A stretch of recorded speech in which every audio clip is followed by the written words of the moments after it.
नमस्कार दोस्तों, मैं आपका दोस्त host YouTube educator CS Jat आपका स्वागत करता हूं आपके अपने यूट्यूब चैनल द एटूडायर में।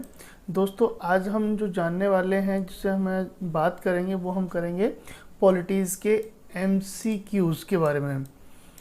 MCQs यानी कि मल्टीपल चॉइस क्वेश्चंस के बारे में हम बात करेंगे। ये इस सीरीज़ का 11वां लेक्चर है। तो चलिए शुरुआत करते हैं बिना देरी किए हुए क्वेश्चंस की। तो आज का हमारा पहला क्वेश्चन है, which of the following is not correct. निम्नलिखित में से कौन सा सही नहीं है। दोस्तों, यहाँ 4 ऑप्शन दिए हुए हैं ABCD। हमें ये देखना है इनमें से कौन सा सही नहीं है। दोस्तों, the correct answer is B, the 3 chief of staff यानी army, navy and air force are under the direct control of the president. यानी कि तीनों chief of staff, army, navy और एयरफोर्स राष्ट्रपति के सीधे नियंत्रण में होते हैं। ये गलत है। बाकी के हमारे जो 3 ऑप्शन है कि फर्स्ट है, रक्षा बलों की सर्वोच्च कमान राष्ट्रपति में नियुक्त होती है, दिस इज द करेक्ट।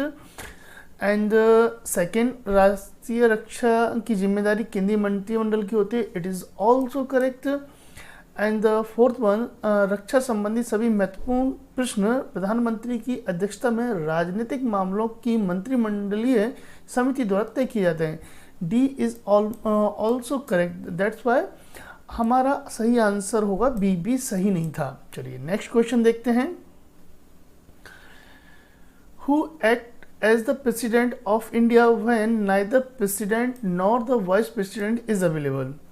यानी भारत के राष्ट्रपति के रूप में कौन कार्य करता है जब ना तो राष्ट्रपति और ना ही उपराष्ट्रपति उपलब्ध होते हैं। दोस्तों, ये क्वेश्चन बहुत बार पूछा जाता है। इसका जो सही आंसर है, the correct answer is B, chief justice of India. यानी कि भारत के जो मुख्य न्यायाधीश होते हैं सर्वोच्च न्यायालय के, वो इस तरीके से एक्ट करेंगे, इस तरीके से कार्यवाहक राष्ट्रपति के रूप में कार्य करेंगे। अगर मान लिया जाए कि अगर वो भी उपलब्ध नहीं है, तब क्या होगा? तब जो भी सीनियर मोस्ट जज होगा वो एज अ प्रेसिडेंट काम करेगा। चलिए नेक्स्ट क्वेश्चन है, राष्ट्रपति के संबंध में क्या सत्य है। तो दोस्तों, यहाँ पर हमारे पास 4 पॉइंट है। चारों में से हमारे नीचे यहाँ पे हमें इनमें से चेक करना है, इन ABCD में से कौन कौन से सही हैं। तो दोस्तों, इस थर्ड क्वेश्चन का करेक्ट आंसर है, this is correct answer is D. यानी कि ये चारों पॉइंट्स सही हैं, बिल्कुल सही हैं कि he is the chief executive, बिल्कुल सही है, वो मुख्य कार्यकारी होता है। Second one, he is the supreme commander of the arm forces, बिल्कुल सही है, यह भी हमने पहले क्वेश्चन में ही चेक कर लिया था। And next one, he is neither head जो है वह राज्य का प्रमुख होता है, territorial head of the state, बिल्कुल सही है, ये भी क्वेश्चन है। Next point, he is the part of union legislative, बिल्कुल सही है, इट इज़ ऑल्सो करेक्ट। अगर हम संसद की बात करते हैं कि व्हाट इज़ पार्लियामेंट, संसद का मतलब होता है 3 भाग इसमें मिले होते हैं, यानी कि प्रेसिडेंट, लोकसभा एंड राज्यसभा। जब ये तीनों मिलते हैं तब हम उसे पार्लियामेंट बोलते हैं। नेक्स्ट क्वेश्चन, निम्नलिखित में से किसे भारत के राष्ट्रपति के द्वारा नियुक्त किया जाता है। दोस्तों, बहुत ही इंटरेस्टिंग क्वेश्चन है कि इसका जो है सही आंसर क्या होगा। इसमें वही हमारे फिर से वो दिया हुआ है 3 पॉइंट और फिर कोड। तो दोस्तों, इसका सही आंसर है बी। फर्स्ट वन इज, वित्त आयोग के अध्यक्ष को नियुक्त किया जाता है, यानी कि chairman of finance commission is appointed by the president, is the correct. And second, NITI Aayog के उपाध्यक्ष यानी डेप्यूटी चेयरमैन ऑफ द नीति commission, it is also appointed by the president. And third one, केंद्र शासित प्रदेश के मुख्यमंत्री को जो है वो वहाँ के उपराज्यपाल द्वारा शपथ दिलाई जाती है, उनके द्वारा, क्योंकि ना कि राष्ट्रपति के द्वारा। तो that's why the B is the correct answer. Next question, an ordinance promulgated by the president, राष्ट्रपति द्वारा दिया गया अध्यादेश। अब देखो दोस्तों, यहाँ अध्यादेश से रिलेटेड क्वेश्चन है कि भाई अध्यादेश किस तरीके का होता है, उसमें से कौन सी बात अध्यादेश के संबंध में बिल्कुल सही है। दोस्तों, यहाँ हमारा आंसर है, correct answer B, it will lapse on the experience of the 6 week from the meeting of parliament. यानी कि जब भी कोई जो एक ऑर्डिनेंस पास किया जाता है, तो जब भी हमारी पार्लियामेंट की फर्स्ट मीटिंग होती है उसके बाद में उसकी वैलिडिटी मैक्सिमम 6 वीक रह जाती है। 6 वीक के अंदर अगर वो पास हो गया तो ठीक है।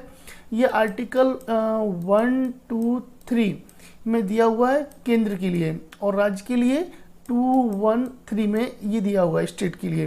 तो ये ध्यान रखना, इस तरीके से इनको याद रखना है। वो मैक्सिमम 6 वीक तक रहता है। नेक्स्ट क्वेश्चन देखते हैं। मंत्रिपरिषद के सदस्यों की नियुक्ति राष्ट्रपति द्वारा की जाती है।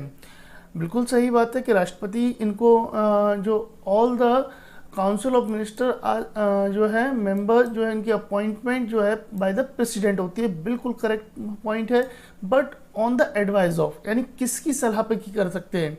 तो द करेक्ट आंसर इज ए, प्रधानमंत्री की सलाह पे की जाती है दोस्तों। किसकी दोस्तों है? On the advice of prime minister. Prime minister जिसको बोलेंगे वो उनको अपॉइंटमेंट कर दिया जाता है। और ये जरूरी नहीं कि वो जो है पार्लियामेंट के मेंबर हो, किसी को भी आप मेंबर बनाया जा सकता है। बस एक ही कंडीशन है कि उनकी जो एज है मिनिमम 25 ईयर होनी चाहिए। नेक्स्ट क्वेश्चन। जब उपराष्ट्रपति राष्ट्रपति के रूप में कार्य करता है तब वह निम्न का वेतन प्राप्त करता है। When the vice president officiate as a president, he draw the salary of, यानी कि अगर उपराष्ट्रपति राष्ट्रपति के रूप में काम कर रहा है तो ऐसी कंडीशन में उसे सैलरी किसकी मिलेगी? तो भाई जिसके रूप में काम कर रहा है उसी की सैलरी मिलेगी।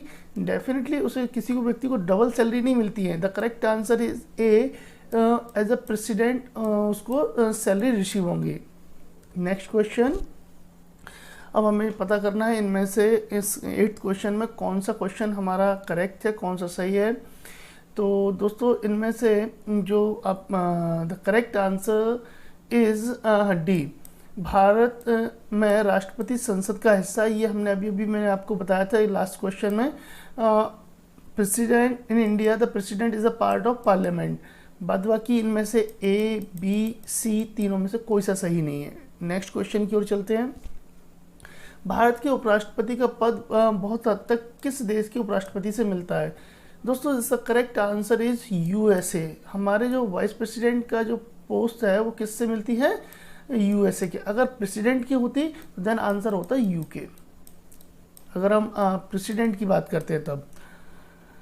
Next question. उपराष्ट्रपति अपना इस्तीफा किसे देते हैं? Vice president letter of resignation is to be address to the, यानी कि वो अपना रेजिग्नेशन किसको देंगे? The correct answer is C. हाँ, वो किसको देते हैं? राष्ट्रपति को, अपना प्रेसिडेंट को अपना रेजिग्नेशन देते हैं। और प्रेसिडेंट किसको देते हैं? वाइस प्रेसिडेंट को। ये भी याद रख लेना, वाइस प्रेसिडेंट को वो अपना रेजिग्नेशन देंगे। Next question. अब ये बहुत ही इंटरेस्टिंग क्वेश्चन है, जरा इसको समझने की जरूरत है कि उपराष्ट्रपति के चुनाव के लिए उम्मीदवार के पास राष्ट्रपति उम्मीदवारी को निर्धारित योग्यता होनी चाहिए सिवाय इसके। यानी कि ऐसी कौन सी योग्यता है जो एज अ प्रेसिडेंट उसके पास होती ही होती है, इसके अलावा उसके पास एक्स्ट्रा होती है। तो then the correct answer is D, qualified to be a member of Rajya Sabha, यानी कि राज्यसभा का मेंबर बनने के लिए योग्य होना चाहिए। कौन? उपराष्ट्रपति। अगर राष्ट्रपति के बारे में पूछते हैं तो उसके लिए आंसर होता है लोकसभा। वो लोकसभा के उम्मीदवार होना चाहिए, के लिए योग्य होना चाहिए। नेक्स्ट। निम्नलिखित में से किसने राष्ट्रपति पद के चुनाव लड़ने के लिए उपराष्ट्रपति के पद से इस्तीफा दिया था? Which of the following resigned as vice president to contest for the office of president? भाई बहुत ही ये फैक्चुअल क्वेश्चन है। The correct answer is B, V V Giri. The correct answer is V V Giri ने रेजिग्नेशन दिया था। नेक्स्ट क्वेश्चन। जब राज्यसभा का अध्यक्ष राष्ट्रपति के रूप में कार्य करता है तो अध्यक्ष के कर्तव्यों का पालन किया जाता है। When the chairman of Rajya Sabha act as a president, the duty of chairman are performed by। दोस्तों उसके लिए हमारे पास एक जो पोस्ट है, the correct answer is C, deputy chairman जो होते हैं वो परफॉर्म करते हैं, यानी कि उपसभापति। क्योंकि जब राज्यसभा के अध्यक्ष यानी सभापति जो राष्ट्रपति के रूप में यानी कौन होते हैं? वो उपराष्ट्रपति होते हैं, काम कर रहे होते हैं। तो इसके बाद में जो है चेयरमैन इसको संभालते हैं, डिप्टी चेयरमैन इसको संभालते हैं। Next question. राष्ट्रपति और उपराष्ट्रपति के चुनाव के विवादों का निपटारा किया जाता है। दोस्तों, dispute regarding the election of president and vice president are settled. The correct answer is A in the supreme court. And most important thing is that ये जो अपील है सिंगल टाइम होती है, यानी कि अगर कोई आपको लगता है कि इसमें कोई गड़बड़ हुई है, कोई डिस्प्यूट हो रहा है, तो आपको री अपील करने का राइट नहीं, केवल जो सुप्रीम कोर्ट का जो जजमेंट आएगा वो फाइनल होता है। इसी के साथ आज का हमारा आखिरी क्वेश्चन, भारत के उपराष्ट्रपति के लिए संविधान ने कौन सा कार्य विशेष रूप से निर्धारित किया है? What the function is specifically prescribed by the Constitution for the Vice President of India? तो the correct answer is B, Rajya Sabha का अध्यक्ष, यानी कि वो as a chairman of Rajya Sabha को काम करेंगे। ये उनका स्पेसिफिकली वर्क है, वो उनको करना होता है। दोस्तों, ये थे आज हमारे प्रेसिडेंट से रिलेटेड बहुत ही शानदार 15 क्वेश्चन, और गारंटी है कि इसमें से एक ना एक क्वेश्चन आपके एग्जाम में जरूर आएगा। आई होप कि आपने वीडियो एंजॉय किया होगा, आपने वीडियो देखा उसके लिए थैंक यू सो मच। आपका अपना चैनल है द एटूडायर, तो इससे जाने से पहले इसे लाइक, शेयर और हाँ सब्सक्राइब ज़रूर कर लें, क्योंकि इसका पैसा नहीं लगता है, और हाँ जिससे कि आपको आने वाली वीडियोस के नोटिफिकेशन टाइम पर मिलते रहेंगे। तो मैं मिलता हूँ आपसे अगली वीडियो में, तब तक के लिए नमस्कार।